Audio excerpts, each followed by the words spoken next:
first off, my name's Kyle. I oversee our enrollment with EF Gap Year. I'm based out of our Cambridge, Massachusetts office. And tonight is an exciting opportunity for you all to hear from a few parents of some of our EF Gap Year alumni students. So the game plan is for us to spend a few minutes up front, just making sure everybody knows who EF is and what some of our programs are. And then we're going to be able to meet our three panelists and three guests here. So guests, you guys can sit tight. If you want to turn video off, you're welcome to. We'll be back in just a couple of minutes to actually get the fun started. And to kick everything off, we want to make sure that as you're coming to this conversation tonight, I know that we've got folks that are joining us who are already enrolled in a program. We've got folks that are considering options for the future. And we have some folks that will be checking this out as a recording and catching up who wanted to attend but weren't able to do so live. So we think that it's really helpful, before we just dive right into the conversation with everybody, is who are we as an organization and what are our gap year programs in general? So if you're new to EF, it stands for Education First. We have been in business since 1965. And I think one of the easy ways to put it is we've quite literally helped millions of people to travel, to learn new languages, to see new parts of the world and discover new things about themselves in the process. We have quite a large presence. You may be familiar with us because we work with thousands actually of high schools and colleges all across the US. If you're familiar with EF Educational Tours or EF Explore America, we have schools and offices in over 110 different countries around the world and close to 50,000 staff, including all of our teachers and our on-the-ground support staff. So one of the most fun parts of being connected with this organization is we've got people everywhere, and we get an awesome opportunity to connect with new faces and learn a lot about the places that not only our students are traveling, but sometimes us as staff are also traveling to or engaging with for maybe the first time. So I think all of this experience has allowed us to create what we would say is really a modern approach to what a gap year is all about. And in 2023, I think at the core to what a gap year is it's aimed at being something that's intentional, it's purposeful, it's really centered around helping students to take that next step in their life and being a complement to everything that they have already been doing and probably plan to do in the future in the classroom. For us, we think that education does not have to happen within the four walls of the classroom. We think that it can be something that, is as simple as meeting somebody that you would otherwise have not met if you were not in the location that you're in, all the way up to doing something like learning a new language and actually being able to speak it with a host or with a local that you're living with, or doing an internship in a new city that you're getting acclimated with while also learning about an organization or an industry or a business that you're partnering with. So the summary of programs and hopefully some of the experiences that you'll hear from our parents tonight is centered around our gap year mission statement, which is helping students to thrive in an ever-changing world. We know that the world today is not in short supply of uncertainty, of changes, of challenges, of rapid growth. And we really want to make sure that students are prepared to take on whatever comes to them next and give them the space, the tools, the experience, the confidence to be able to take on the world, and also hopefully give them perspective that maybe just they wouldn't find if they were following the standard route, the linear path of A to B to C and on to the next. So hopefully we'll hear some stories tonight about students thinking about using their time out in the world and thinking about how that ties into their major or future job and career plans. And just to add a little bit of the final practical piece to all of this is, if you're brand new to us, it's helpful to know what our programs actually are. So we have three different categories of GAP programming. We offer month-long programs. We offer a standard, more traditional standard semester program, which is 10 weeks in length. And then we offer a full gap year program. There can be good options for a student depending on what your goals are and what you want to get out of that experience. And that's a lot of what our enrollment team works on, is helping to identify what those must-haves are and then matching you with the right program. Something that's pretty unique about us is that, we're going to do all the quote unquote heavy lifting for this. So it's going to be inclusive of your flights, your transportation, a portion of your meals, activities on the ground, mentorship, and pre-departure support, as well as 24 emergency support. This last piece, we've got a lot of folks that will work with you, not only your on the ground support staff, your cohort that you're traveling with, our advising team that's helping you in both the pre-departure and on program experience, our student life coordinators, and then our enrollment team and some of our special guest facilitators that will pop in as well, depending on the program that you're on. So this is, the makeup of that, the layers of support that exist on any program. And we can, after tonight, if any of our programs are standing out and you want to learn more, we can dive into specifics for exactly what this looks like and how this shows up on program. So we'll just do a very quick taste of some of the options that we have. So for short-term programming, we offer month-long programs in Europe, a program centered around sustainable development in Costa Rica, and then a business program, which is in partnership with the Halt International Business School right in central London to help students get some exposure and experience to what the world of business might look like for them. A number of different semester programs that are all 10 weeks that start in either the fall or the spring. We've got students that are planning as far out as 2025, which might sound a little bit crazy for us, but helps them to have that plan and know what's coming down the pipe for them. So a number of different itineraries and how the style of how you're living on program, something like Pathfinder that's really heavily centered around Europe and exposure to a number of different like core countries and competencies and cultures that you're engaging with there. Explorer that combines time in Europe with language learning as well as service in Thailand. Changemaker that's really focused on Latin and South America and includes a really heavy emphasis on service and sustainability. Some highlights like visiting Machu Picchu. Voyager, we swing on to the other side of the world, zip through Australia, New Zealand, service programs in Thailand, and then visiting and traveling through Japan, all the way up to Entrepreneur, which is an internship focused semester that's based in Stockholm, Sweden. If all of this is sounding good, then the year is really built for that student that wants to have a taste of all of these different options. And got a range of pricing and exactly how everything breaks down. And we've got a lot more information on our website if any of this is interesting for you to be able to explore. Final word on this before we get to the fun part and actually get to meet our guests. So a little wink for folks that are coming back to us now. We'll swing over in just a second. But if you come out of tonight and feel like any of this is interesting, everything for us happens by connecting directly with one of our gap year consultants. This is a very people and human-centered experience. So we think that it's really important that your first step is connecting directly to one of our staff who can start customizing and really just diving into your goals to help make sure that you have a plan and even to explore if this is a good program for you. And we recognize that it may not be for a lot of our students, but want to give you the opportunity to be able to talk through that and get all the information for anything that you're exploring, whether it's by yourself or with your family. All right, cool. Thank you all for hanging with me for a couple of minutes at the beginning. So let's start and actually meet some of our panelists tonight. So Sakina, if I could ask you to maybe come off mute and just let folks know where you're joining us from, and if you wanted to introduce the two girls and just talk quickly about what their programs were with us.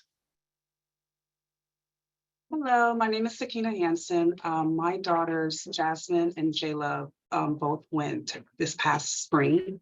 And they did I think they did the Explorer one. I know that they started off in Europe, and then one of my daughters went and spent a month in Nice, France, and the other one spent a month in Tokyo.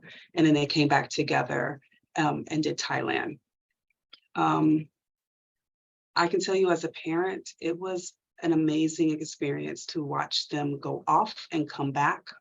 They were completely different girls when they came back, just because of the experiences that they had and being able to explore and see other cultures, do things together. They came back stronger, they came back closer, and they look at the world differently than they did before they left.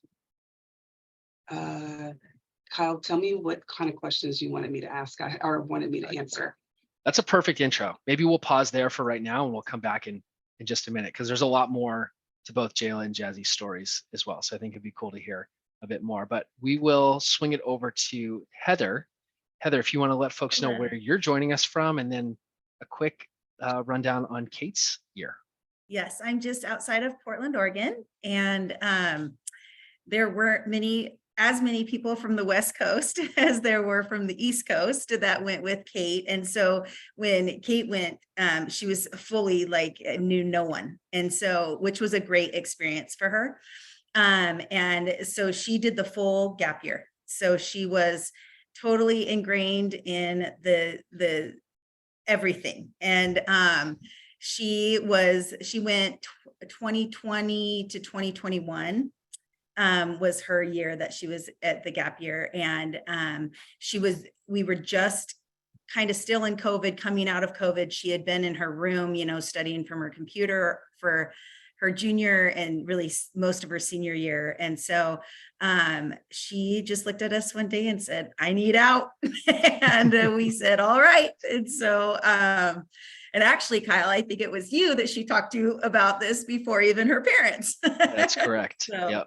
Yeah. So anyway, so that's Kate's story. And so she was in Europe, Malaga, Costa Rica, Ecuador, Galapagos, and she did her final internship in Dublin, Ireland. Oh, awesome. All right, great. We'll hear more of that story. And yeah, Kate had a unique planning story, so I think that'll be a good one to touch on too. All right, awesome. Leslie, love to hear a quick intro from you. Hi, I'm Leslie Phillips. My daughter Aaliyah, I'm in New York. And so my daughter Aaliyah did a gap year last year. She just got home a month or two ago. And she did the Explorer. She had done a different gap year a different program in the beginning of her gap year, and then this one in the second. And this blew away all of her expectations. She started in Europe, did a homestay in Tokyo, and then service in Thailand. And each aspect just added to her experience. Her homestay was her favorite part. And she always knew she was going to go on a gap year. For years she had always wanted to, and look forward to talking more about it. Perfect. Yeah, and things worked out. They went all right. Yeah. All right, great. I'm going to turn off our screen share. We'll just make this a conversation tonight. We want to be able to just really download everyone's perspectives, and I'll turn that back on if it's helpful. I know sometimes it's good to see where everybody went. Let's start and just think bit chronologically around how an idea of a gap program even got on the radar for everybody here. So I'd be curious if anyone wanted to start and just talk a little bit about how you found out about this program, this idea of a gap year, and realizing that maybe EF wasn't first. You may be looking at a lot of different options, and then ultimately what made you feel either comfortable or excited to feel like this was the right option for your student from there. I'd be happy to start. So Great. Kate was a junior in high school when she brought this idea to her dad and I, and we are not very traveled people. And so when she had brought this idea up to us, we were like, you want us to send our 18-year-old daughter where? And like all over the world, and what are you talking about? And she is a very adventurous, gregarious girl. And after being in her room, like I said, with COVID, we couldn't say no to her. And so she explored the whole program on her own. We had no idea she's even thinking about a gap year. We had never brought up a gap year to her. Like, she did everything on her own. And after a couple interviews with you guys, without us even knowing, which I love, honestly, I love that you can just talk to the students and like see what they're really wanting and looking for and how they want to grow and develop themselves. And she came to us, and it took us a little while to get used to the idea, but we did quickly. Because it just seemed perfect for her. And so, when Kate left when she was 18 years old, and, by the time she came back to us, she was 19. So, yeah. And Heather, was there anything, because I think from Kate's admission, she said, you know, travel was not something that your family had been like doing your entire life, right? So No, this maybe was a little bit out of left field. Yeah. How did you and your husband grapple with saying that this feels like the right fit? Yeah, I'll be honest with you. Our travel is to baseball games and tournaments and with my boys and Kate ski races, and she, played volleyball. And so we were always a sports family. And so those were our vacations. And so we never had outside of the US experience really. My husband played basketball. I think in 8th grade, he went to Europe for like a week, but it was nothing that we ever really did. And so we were just busy. And so when Kate came to us and said this, it was horrifying and terrifying and all those things to me, but it was the best decision we could have ever have made for our daughter. Awesome. Thank you so much. Yeah. Someone want to jump in next? Yeah, I can go. Is that fine? Okay, I can go. My story is a little different than Kate's, or my daughter's story is a little different than Kate. My youngest daughter graduated in 2022, and I was the one saying, I really want you to take a year off before you go off to college. I just kind of needed her to decompress.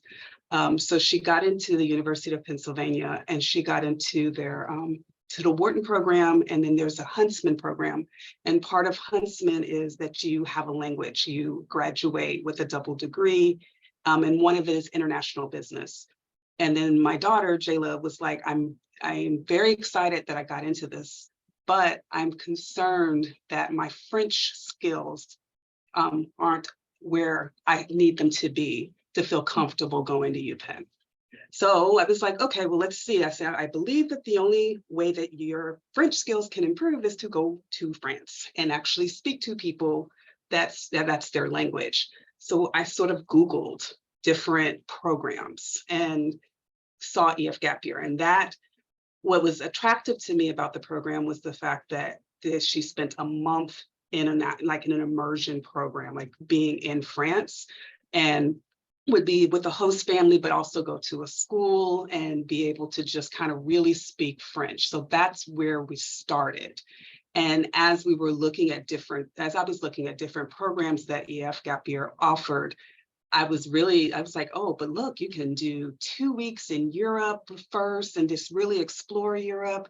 And then you have this service part where you're going to Thailand, which is kind of what I wanted, like just to be this all-rounded person, to be able to say, okay, I've seen what other people in other countries do and all of that. And I just wanted her to be in a different mindset before she started to go to a really competitive school.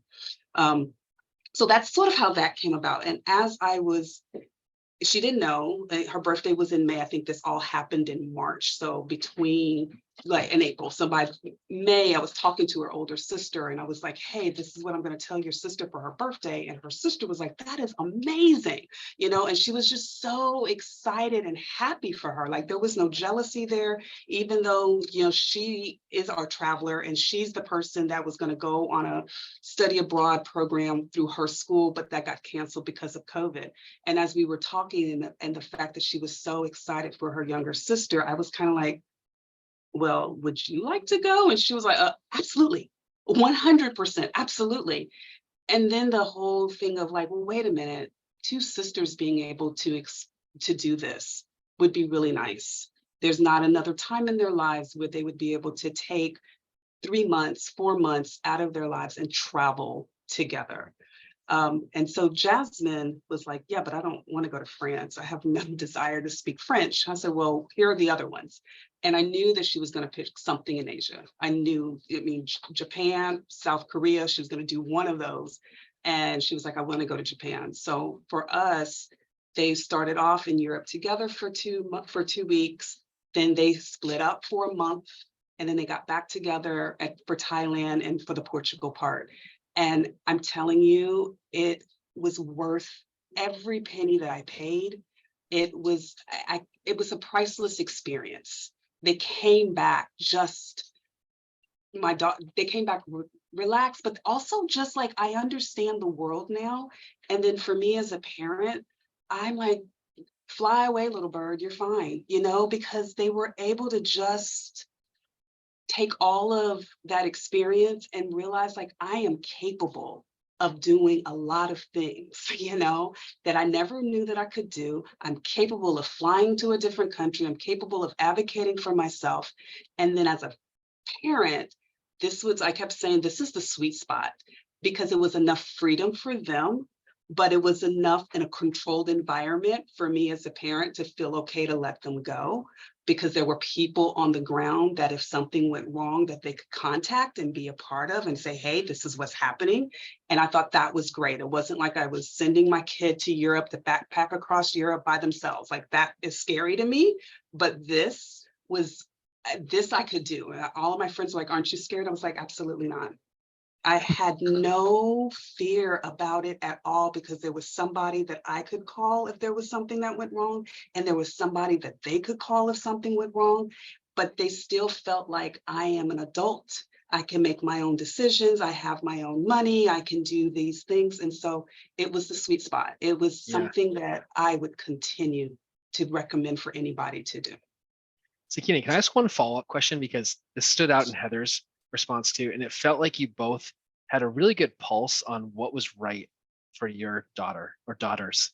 And I'm just wondering, Sakina, did you have pointed or specific conversation around their goals that allowed you to have that confidence to say this is right for them because I know what they're looking for or wanting, or maybe what was that discussion like? I think, well, if I'm understanding what you're asking me, I think for me, I needed Jayla to feel extremely confident when she stepped on that campus and being able to say, I belong here and I have the skills that I need to be successful.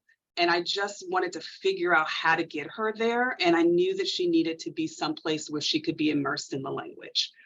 And what you guys put out there just seemed like it would really, really fit for her.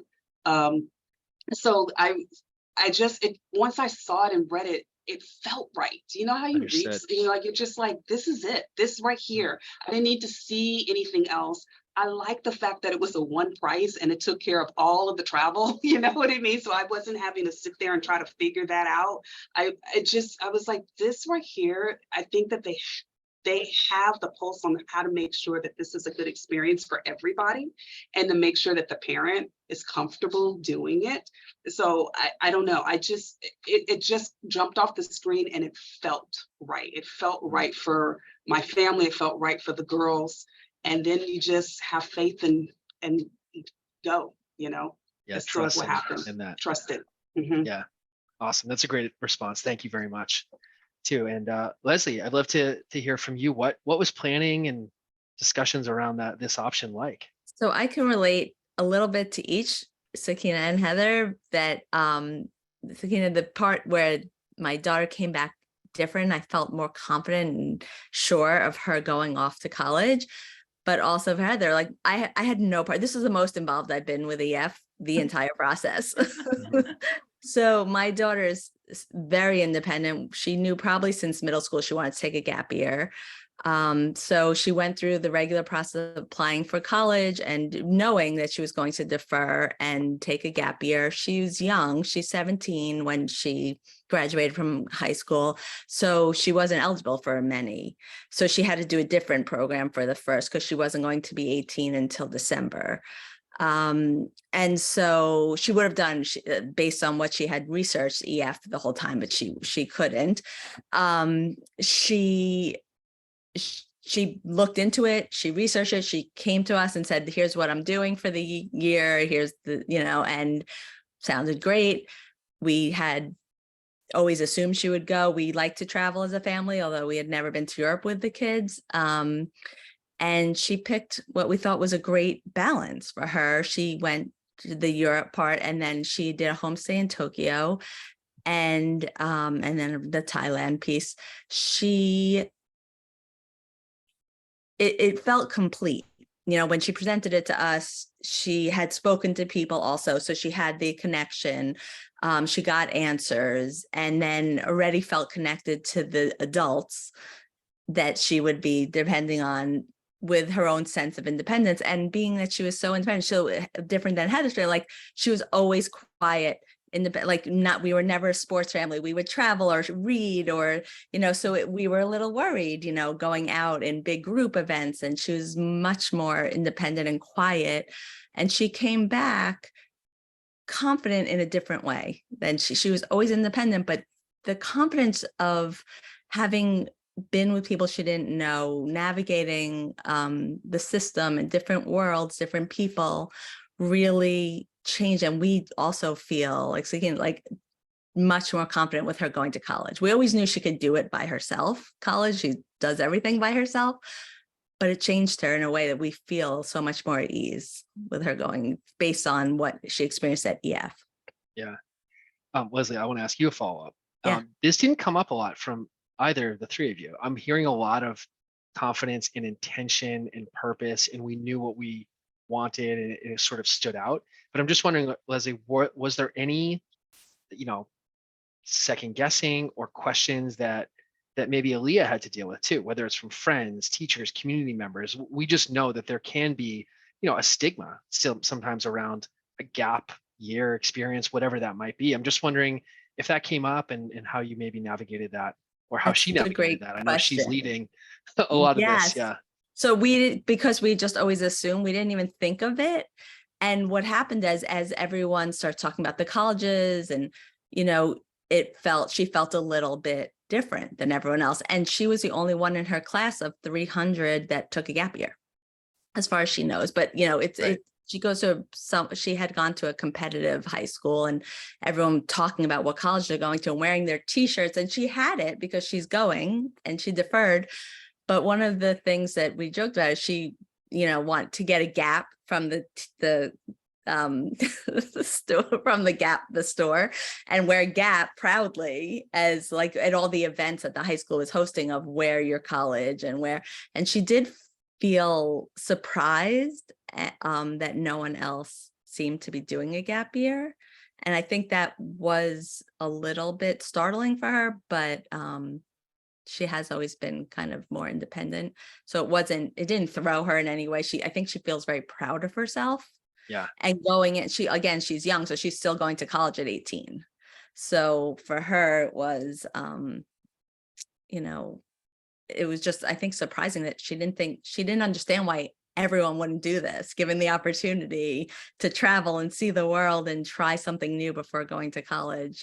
But there was that period of like senior week in college that it was a little challenging. And Yeah, we're definitely familiar with hearing that from students. And hopefully maybe next year at our school, there's 2 gappers and then maybe 4 from there. Yeah. Leslie, one more question. Maybe we could swing this one back around. We had a few folks just ask, could you just speak to how Aaliyah was approaching college, if she had applied and deferred or was going to reapply, or what was the plan there? And I'd so be she curious to hear that applied. from Yeah, everybody. she went through it with her friends like the senior year as if she was going to college next year. She always knew she was taking a gap year, but she plowed ahead. We as parents had been more concerned because she's going to University of Vermont. She wanted like a lot of environmental. It was just the perfect place for her and who she was before she went on the gap year. And we were afraid, having seen the world, she's going to go to Vermont, which is ideal for her environmental. But now she's going to live in big cities and travel, you know, even one day on EF when they were on the European 2-week part, she had a free afternoon and she went to Edinburgh by herself because she wanted to. She told us, she called us and said, can I get I have a free afternoon. I'd like to go see this. We were like, she's traveling internationally by herself. How is she going to a little, town in Vermont? And she came back ready to go to Vermont. Like she just, it wasn't an issue. So for us, we were scared. I feel like I lost a little bit of the but she acted as if she was going. She signed up. We thought maybe she'll transfer, maybe she'll want a city, maybe she'll want something, but it just firmed up who she was, and it still seems like the right choice for her, and she's excited to go. Yeah. So she got accepted and then just deferred. Okay, great. So Kina, could you just remind us on how the girls were approach college and their plans there? Yeah, so Jayla did the same as Leslie's daughter. She applied as if she was going, and she never even thought of the gap year. That was kind of my suggestion to her, and it wasn't even EF gap year. It was mostly just take a year and read the books you want to read, watch some Netflix, sleep a little, because she's just so just type A. So just kind of like, let's just mellow out before you go somewhere competitive. So she knew she had gotten into the school, and I remember talking to our recruiter, the EF Gap Year recruiter, and I was like, look, I'll just be honest with you. She is going to apply and ask for a deferment. If they give her one, then she's going on this program. If they do not give her one, she's going to college. So we'll just have to see. But the school gave us no issues at all. As for Jasmine, she was already in school. She goes to the University of West Florida, and she just took the semester off. And once she got back, she's now in summer school because she took the semester off. So she's now in summer school, but she just took the semester off. And our philosophy is that school's going to be there.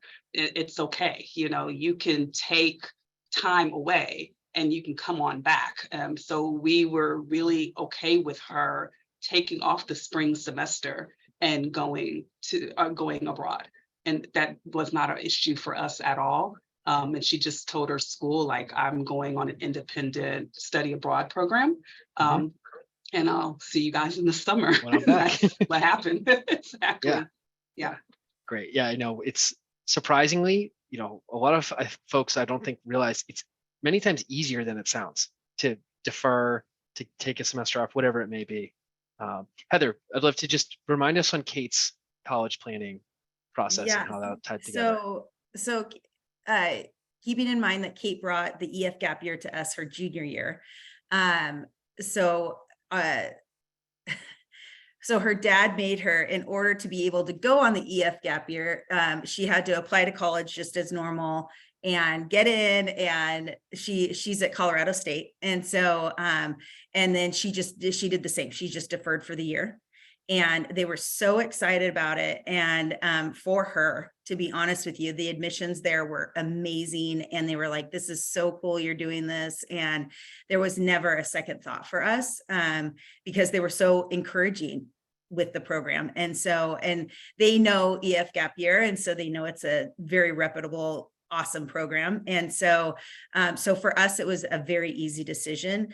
I will say, just to add a little something more, is that coming back, and all of the year-long experiences that Kate had, and she's able to share so many things. So Kate's a triple major and a double minor in college, and she is just that kid that she just loves to learn. And but I will say that her professors there's a huge difference between the students that they are used to teaching as a freshman, because Kate's an old freshman, because she went on her gap year. And so compared to somebody that has had the experience that Kate had on the gap year, and they come and talk to Kate all the time. And I will say too that Kate's language immersion was in Malaga in Spain, and Kate went into that with her biliteracy seal and everything. So she was, I think she finished AP Spanish when she was a junior in high school. So, and then continued on after that through college courses as a senior. And so she was just ready to immerse herself finally into it. So it's way different learning it in the classroom than being in the actual place where they speak it.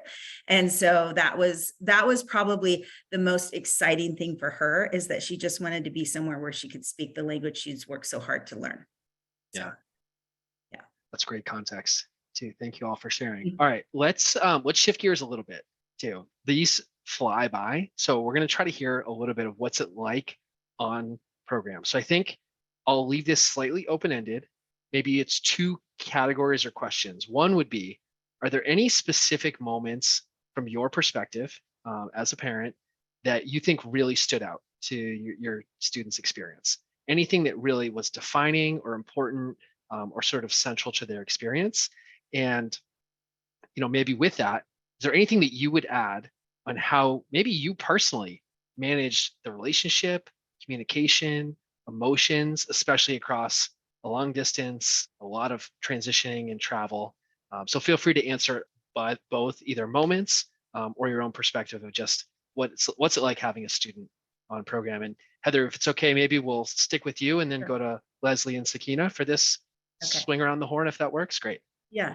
So one thing that I didn't quite realize was that the communication was going to be a little more difficult because the time zones are so different. And so when Kate was, in the afternoon in between, lunch and dinner, she would call and it was like 2:00 in the morning, our time. And so that was a little bit something that I had not thought of originally. And so parents, be ready to get those phone calls. But it was always like I just go in, in the other room and talk on the phone. So I wasn't waking her dad up too. But yeah, it was, so that was one thing as far as communication. I will say that Kate did have her cell phone stolen at one point on the trip, which, left us for about 5 to 7 days of not a lot of communication with her. And that was probably a little bit difficult, but she would always take a friend's phone and be like, Mom, it's Kate. And like, we call it POL, which is proof of life. I just needed to see a picture of her. And so that was really important to me, and she knew that. And so that was just something we went into the program like, this is what we're going to do. And so I got at least a picture every day, sometimes every other day, but most days. And probably the thing that stood out the most on the program for me was the ability to see the itinerary of what she's doing and make it happen herself.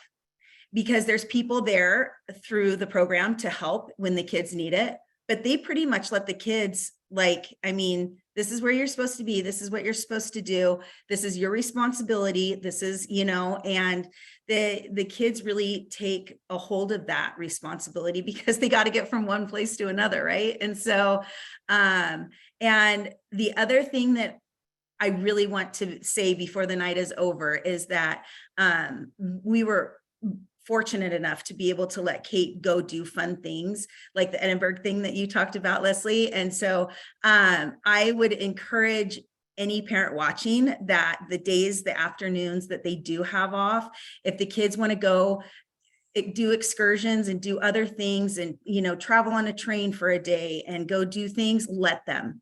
They will never have another, well, they may, but the likelihood with life is that they may never have an opportunity to do those things again. And so we just told Kate, like, just tell us what you're doing and go. And so that's the other thing that I would encourage is that there were a couple students that kind of just stuck to the exact program and never left the room if they didn't have to. And the things that, Kate never said no. That was her thing. She said, I'm going to go into this gap year and I'm never going to say no. And she did it all. So, which was really fun, it was fun as a parent to see her do it all. So. Heather, can I ask one more thing? And if Yeah. everyone wants to maybe tack this one on, we had a great question, which is just what's it like making friends and what was their experience? Did they make good friends? Anything that you want to speak to there? I would love to, actually. Kate has so many friends from this program. So once again, we're from Oregon. And so I don't think there was one other kid from Oregon going during her year. And so, so she went there totally blind, not knowing one soul. And she was very nervous about it at the beginning. But by the time she was done in Boston, she was, she had kind of gotten to know a couple kids, and then, and then they went on the European excursion, and that was super great because all the kids were still kind of together and kind of figuring out who they kind of meshed with. But by the time that she got to Spain was the her language that, and I mean, the friends that she made there in the school that, you know, in the school in Malaga, and it was it was the most amazing thing. And my husband and I had the privilege of going and traveling to Malaga to visit her for 15 days. And so, which was so fun because we got to meet all of her friends that she had met. And to this day, she still talks to, I would say 16 to 20 kids all the time from this program. They have traveled to go see each other. They have, I mean, they FaceTime all the time. I mean, these are friends of a lifetime. When you go through an experience like this, that's so unique and so special, it just pulls you out of your shell, because you know, you have to make it work. And so I will say that the friendships that she made on this program are the most special prized things really from this program. Like, she loves them so much. So yeah, super positive. Phenomenal. Thank you so much. All right, Leslie, can we swing it your directions to talk Sure. either moments or emotions or guidance? Yeah, you. so I can relate to the middle of the night calls. One of the hardest adjustments for me as a parent was because, especially Tokyo, like I was sleeping while Leah was awake, and it was so upsetting to me in some way, even though she's, like I said, very independent. So we don't even talk every day. But knowing that she was out and about doing things while I was sound asleep was an adjustment. So my phone was always on just in case. It all was fine, but I feel like that was the hardest part as a parent for me personally. Like, I just couldn't quite be at ease sleeping, knowing she was traveling around.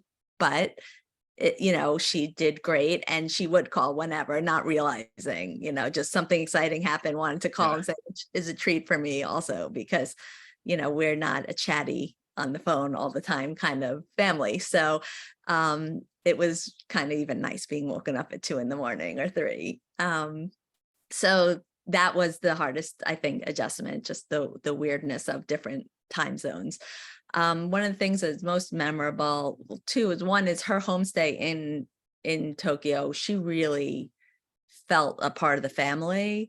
She jokes that it was harder to say goodbye to them than us, which isn't a joke. Sakina's It was nodding true. vehemently right Yeah. now. Yeah. But they invited her to family weddings. Like, we didn't know the culture, and she sent a picture of her. They were Korean to Japanese, so she had to wear Korean garb, and we thought everyone at the wedding wore it, and it was only for family that wore it. And we had no idea, but they dressed her in the garb. You know, it was a really moving experience for her, and they've stayed in touch. And as far as friends, you know, we live outside of New York City, so we joke that now we're a hotel because everyone comes by. And we were joking about the location, but people that actually stayed in the city also call Leah, and she'll go in just to see them. It's not like they're just staying at our house, which people are, but she'll go in and just have a lunch with people that are traveling through, and she's keeping in touch and seeing, it makes the effort to see people. The other memorable part that, you know, people don't usually talk about is just she had a hard time with someone on the program that wasn't behaving well. And the other people that supported her was very impressive. The way they supported her, they handled it very maturely, and the way EF handled it was phenomenal. It was terrific. They were fair to everyone and open, and the communication to Aaliyah and respect for each party. So we felt that everything was handled very well, and the other students and the program itself just handled the whole thing beautifully, we thought. So in case there are difficulties, I know it's not what people want to talk about necessarily memorable, but for us, being so far away, it was memorable that the kids themselves and the program handled it really well. So we feel very lucky about all of those aspects. Yeah, that's an important one, Leslie. Thanks for mentioning that too, because the reality of life is that things happen, right? So it's how do you respond, and how can you work through it too? So thank you so much. Sakina, what's on your mind on this topic? Well, I mean, I'm with them with the time difference, and ours it was so strange because my husband, we're from Alabama. So, but I work in California. And then I had a daughter in France and a daughter in Japan. I had to You have had to that wear 4 app. watches every day. And well, I had to have an app literally to say where Yeah. was everybody at and what time it was. And we, I did talk to them every day, but oh my God, it was so wild to me, especially when I was in California, that Jasmine, who was in Japan, was literally the next day, like it was like I couldn't wrap my brain around, like, I'm here, it is Wednesday and she's in Thursday, like it was just, and like not even just like, oh, it's midnight, like it's the afternoon of Thursday, so it was just so strange to me.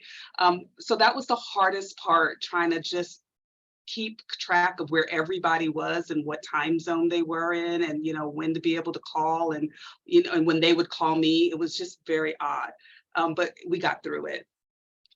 Difficulties, well, I mean, yeah, again, that's life, but I think that Jasmine or Jayla, she got pickpocketed in France or in Paris, and like lost everything.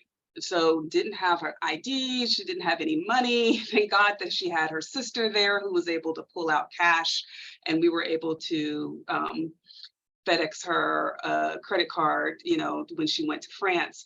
But she got through it, like she was like, oh my God, I can't believe this happened to me. And then she was like, okay, but I'm still standing and I'm okay. And, EF was able to kind of like guide us of how we could be able to send her money and send her a credit card and all of that. So all of that worked out really well. And then Jocelyn got sick in Japan. I mean, from flying from, I think they flew from Spain to Japan, and she was like, okay, I tested myself, I don't have COVID, but I can't breathe, I'm sneezing, I feel horrible. And I was like, I don't know what to tell you, because you're really far from me, like, and I'm the nurse. So she's like, yeah, but you need to fix me. I'm like, not in Japan, baby. So, but she was able to navigate public transportation in a language, it's not even a language, like just in characters, Yep. and she was like, I got myself from my place to the school, and she's like, I have no idea how I was able to do it. I was able to. And then she was able to talk to the teachers and whatever, and they guided her on being able to find a doctor that spoke English. And she was able to make an appointment, go to the doctor, and get medicine, all of that, literally on her own, and she was fine in a few days, so everything worked out just fine. But hindsight, I'm glad, that she can take care of herself, that she knows that, I mean, hey, I don't have to have my parent here. And then I can ask people for guidance, like, okay, so I need a little bit of help. I don't feel great. What do I do? I mean, I think that's probably one of most parents' fears, is like, okay, what if my kid gets sick abroad? Yeah. They'll be okay. I mean, I'm living proof to tell you that they'll be okay. They'll figure it out and it'll be fine. And then there are people with the program that can help guide them and make sure that they'll be fine. So it was great. And they've come back with great friends. I don't know what it is about Japan, but I was afraid that she wasn't going to come back. Me I mean, too. she loved Japan so much. And the only reason she left Japan is she was like, well, we have to give Thailand a chance. Let me go to Thailand. But to this day, she was just like, Japan was a very, very special place. One day she went to Kyoto, I might be saying that wrong, by herself. Literally because she wanted to ride the bullet train. She wanted to see the bamboo forest. They had one day off, and then her friend group didn't want to go because it was kind of expensive. And they're like, we don't want to do it. And she went. And I was like, okay, tell me how it is. And I got the proof of life. I'm like, I need you to take pictures of every, and she was sending it to me and all of that. But both of my girls, what I'm very, very happy about is that they took this opportunity and took everything that was possible out of it and experienced it. Like they just did anything and everything. They had the same motto, yes to everything. And this is what we want to do. This is what we want to try. This is how we want to be. My daughters became foodies. Who knew? you know, I mean, they were like, Jasmine was like, I love Japan. The food was amazing. I don't like, she didn't like, what was it? England. The food was horrible. The stereotypes are real. Yeah, I know. But anyway, it was great. It's amazing, Skinner. Thank you so much.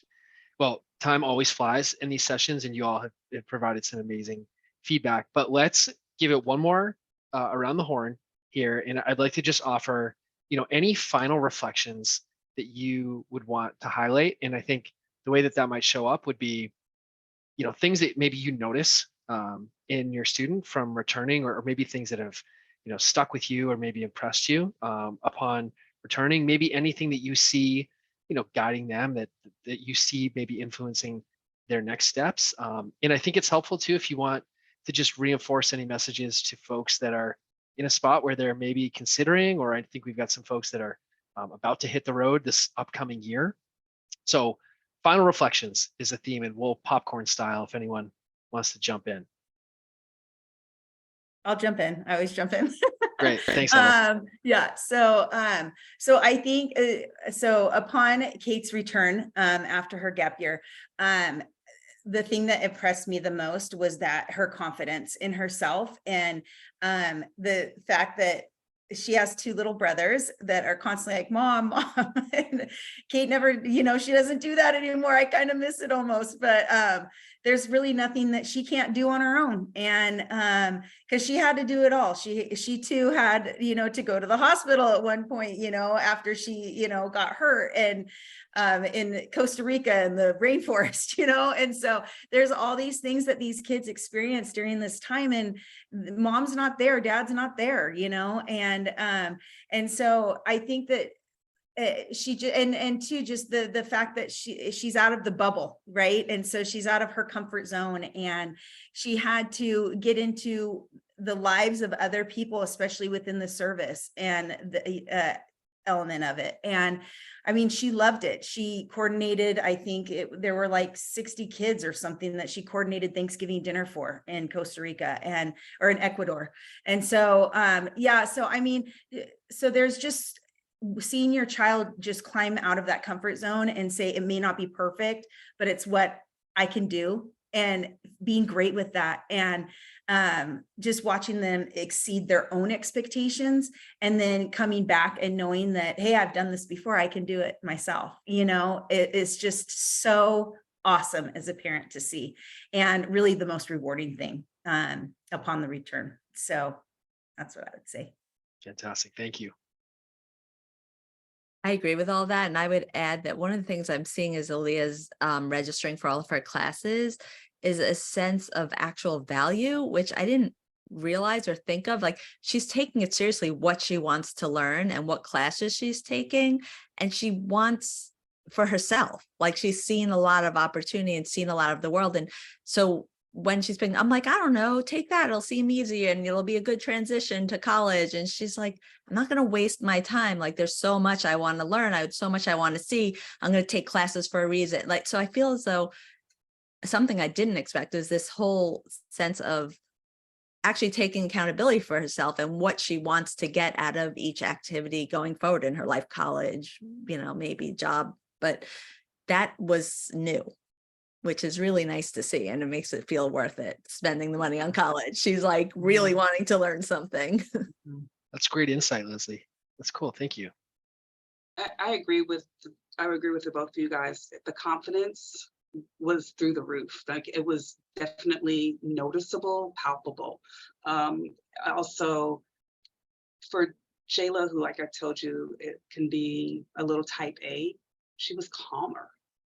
Like, she was sort of like, it's going to be fine. It's all going to work out. And she was more flexible. I hate that this is going to be recorded and she's going to be like, you said I wasn't flexible. And I'm like, well, I mean, it's not something I haven't told you to your face, but she really learned how to kind of pivot, that if A and B didn't work out, there was still C and D, and you could just, it would, and that would be fine too, you know, and not be so disappointed that it just didn't go exactly how you planned, which is the life skill that I wanted, you know, to understand that sometimes you have to kind of do a little bit of a curve and it'll still be okay. But she came back feeling that way. And I don't know, I know that it was definitely because of her experience there, because everything wasn't so just, you know, black and white, perfect in a straight arrow. And she had to learn to kind of navigate that and then realize that it still turned out perfect regardless, you know, it was still good, all good. Jasmine is my very laid back kid, you know, so really for her, which, oh my God, she's just like, well, so once I graduate, I am going to be officially a nomad. I will just travel for the rest of my life. I don't want to be in one place too long. I want to see lots and lots of things. And yeah, I I mean, what are you gonna do? You know, you're just like, okay. I mean, I've let you know that you can do anything. So yeah, she's come back with the bug of I just want to go out and see more of what this world has to offer. And because I know that there's so much more than what's here in the United States, I will not be surprised if she ends up figuring out how to go to Japan. Yeah. Yeah, a way to do that some more. Yeah. Mhm. Very cool. Well, I need to just give a massive thank you for the three of you. And I think everyone that's watching and me just listening to all these stories, clearly there's been, you know, a lot of good conversations in parenting over the last, however it might be, 17 to 20 years for all of our students. So thank you for supporting, you know, your daughters here, your students. Thanks for sharing your stories. Thanks for donating and volunteering some time to everybody tonight. We hope that this is incredibly helpful for folks that are listening live or maybe catching up later. If people are wanting to take that next step with us, just a reminder, it's connecting with your gap year consultant, and they've probably already reached out to you, but you'll get a message from them tomorrow. If not, if this is a beginning of your process. And yeah, just thank you to our three guests, Heather, Leslie, Sakina. I really appreciate you being here. We're gonna wrap up tonight and let everybody get back to their work and everything else that we need to take care of. But hopefully we can catch everybody again very soon. Great. Thank you. Thanks. Fantastic. Thank Thank you you. guys. Have an awesome evening, afternoon. Thank you all. We'll talk to you soon. Bye. Okay, bye-bye.